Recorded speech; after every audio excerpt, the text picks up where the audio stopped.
Mission take classes में आप सभी का स्वागत। आइए हम बात करते हैं 25 इंपॉर्टेंट क्वेश्चन, क्योंकि एमपीपीजीसीएल का एग्जाम घोषित हो गया है, एग्जाम डेट घोषित हो गया है जो 20 से और 29 के बीच में होना है। आइए हम बात करते हैं क्वेश्चन नंबर 1। यदि किसी प्रतिरोधी तार की लंबाई दोगुनी कर दी जाए और क्रॉस सेक्शन एरिया आधा कर दिया जाए तो इसका प्रतिरोध कितना हो जाएगा। जैसा कि हमको एक फार्मूला पता है कि R समानुपाते L/A होता है, L/A होता है। ध्यान दीजिएगा, कॉन्सेप्ट पे ही क्वेश्चन लगेगा।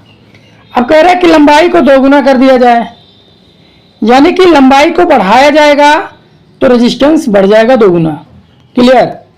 क्रॉस सेक्शन एरिया को आधा कर दिया जाए, यानी कि घटाया जा रहा है, तो इसका भी रेजिस्टेंस क्या होगा, बढ़ ही जाएगा। आधा हो रहा है यानी कि ऊपर जाएगा, ये दोगुना हो जाएगा।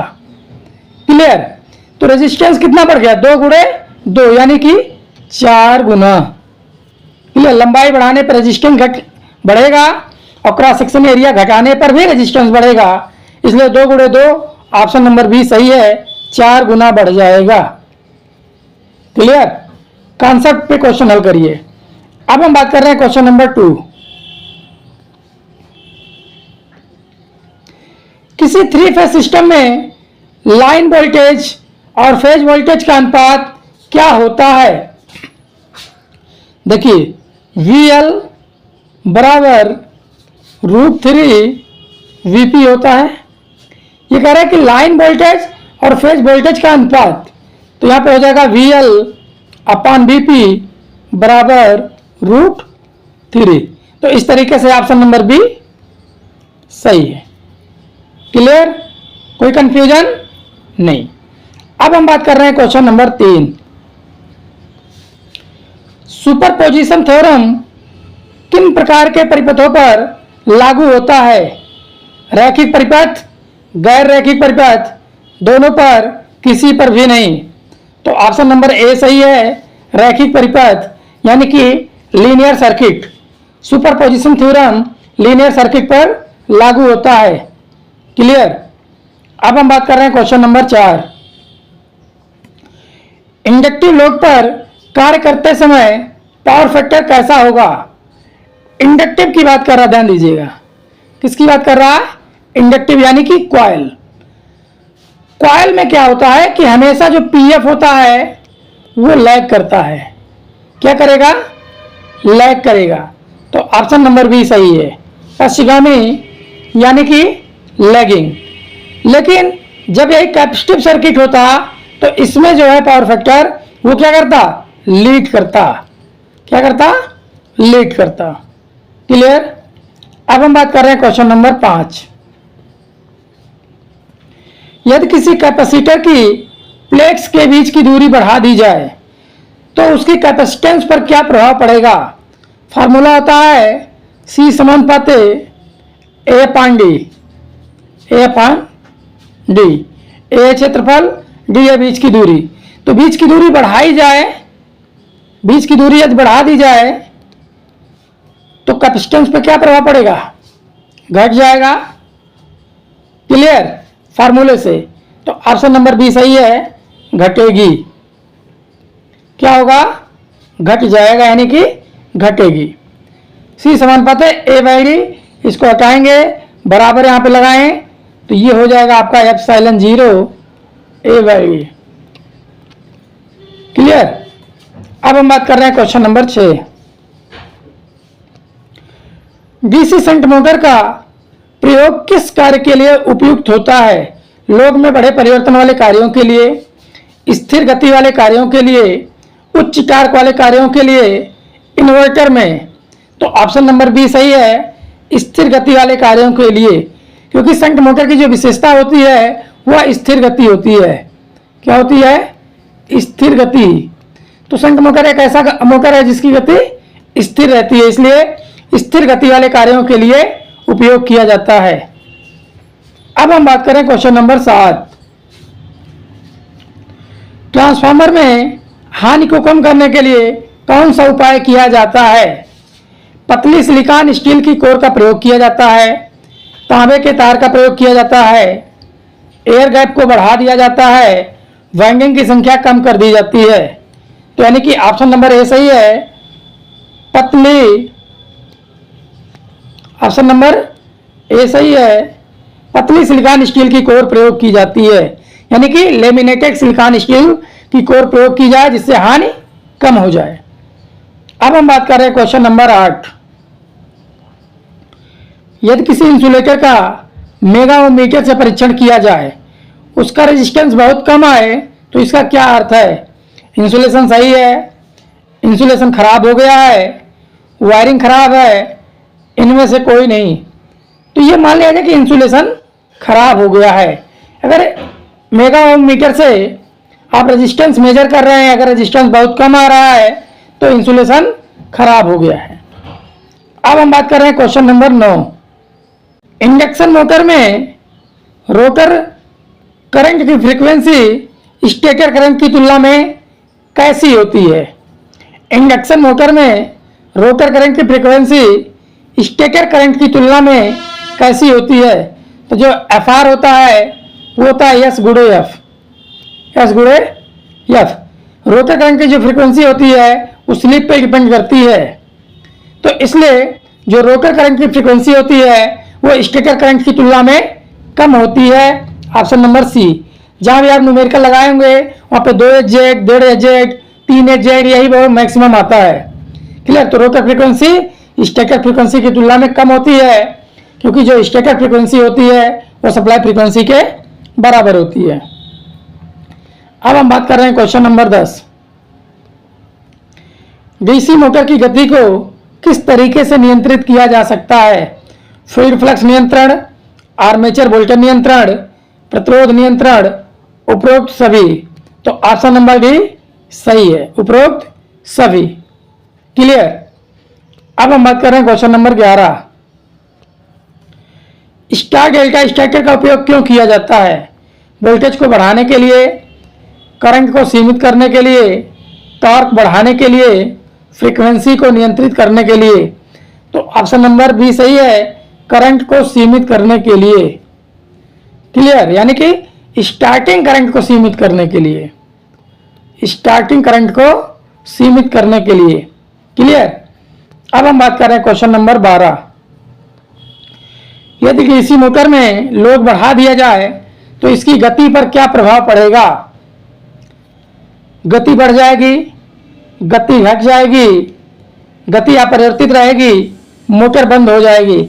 हम जानते हैं कोई भी मोटर हो, ध्यान दीजिएगा, कोई भी मोटर हो, ये लोड जो है एक दूसरे के अपोजिट होता है, क्योंकि अगर लोड को हम बढ़ाएंगे, ध्यान दीजिएगा, लोड को बढ़ाया जाए तो गति ऑटोमेटिक घटेगी।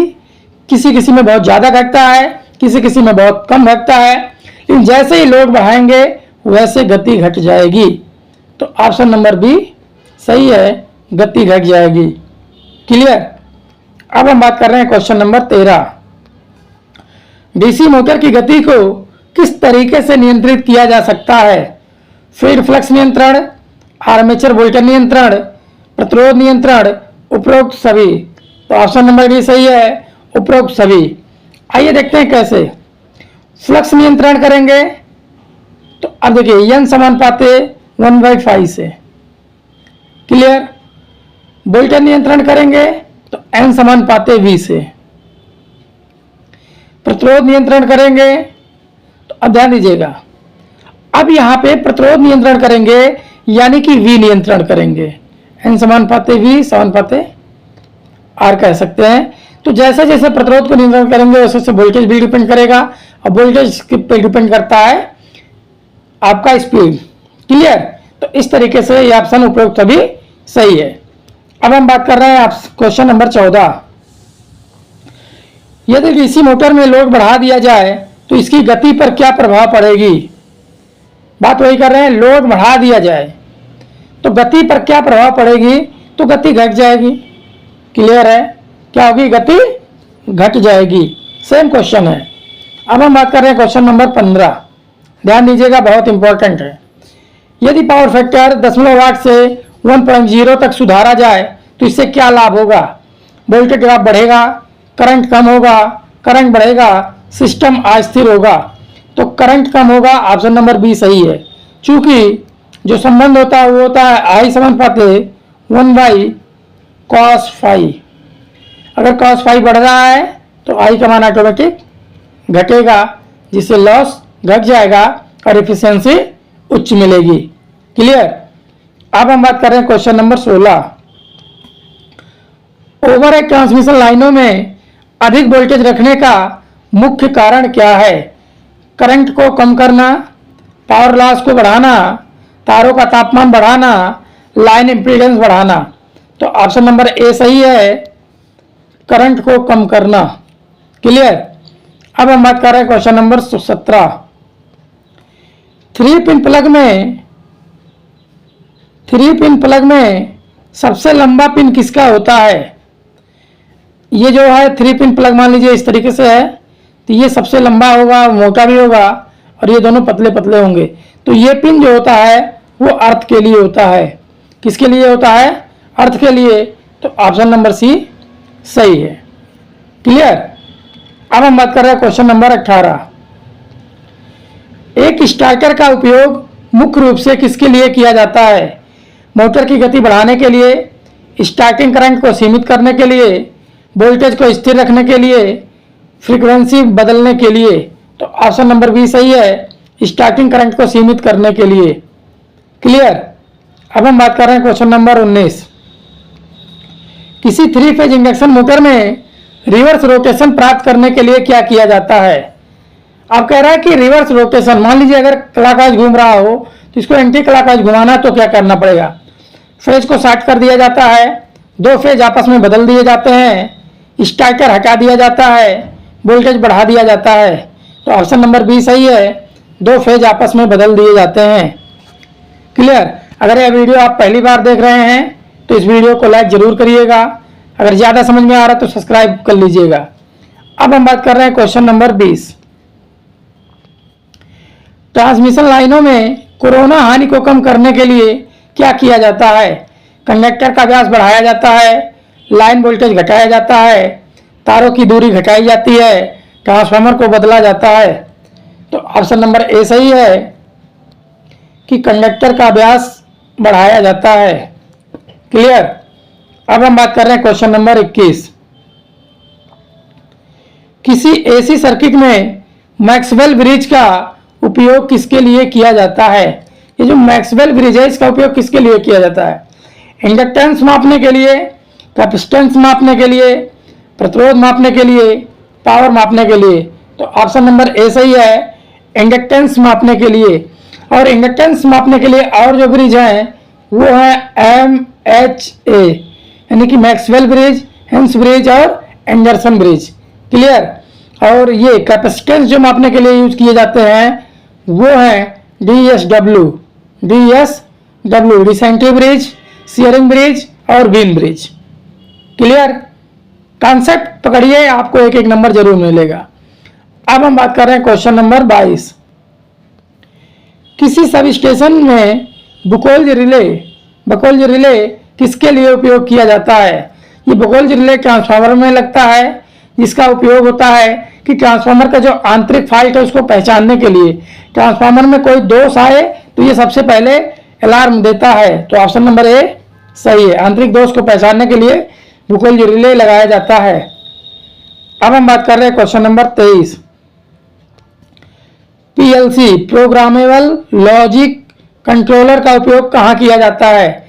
इंडस्ट्रियल ऑटोमेशन में, पावर जनरेशन में, मोटर कंट्रोल में, सभी में। तो ये सभी में यूज किया जाता है PLC सिस्टम। क्लियर। अब हम बात कर रहे हैं क्वेश्चन नंबर 24। BFD यानी कि वेरिएबल फ्रीक्वेंसी ड्राइव का उपयोग किसके लिए किया जाता है? मोटर की गति नियंत्रित करने के लिए, ट्रांसफार्मर सुरक्षा के लिए, बैटरी चार्जिंग के लिए, ट्रांसमिशन लाइन सुरक्षा के लिए। तो ऑप्शन नंबर ए सही है, मोटर की गति नियंत्रित करने के लिए BFD का यूज किया जाता है। अब हम बात कर रहे हैं क्वेश्चन नंबर 25। बहुत ही इंपॉर्टेंट क्वेश्चन। रोटर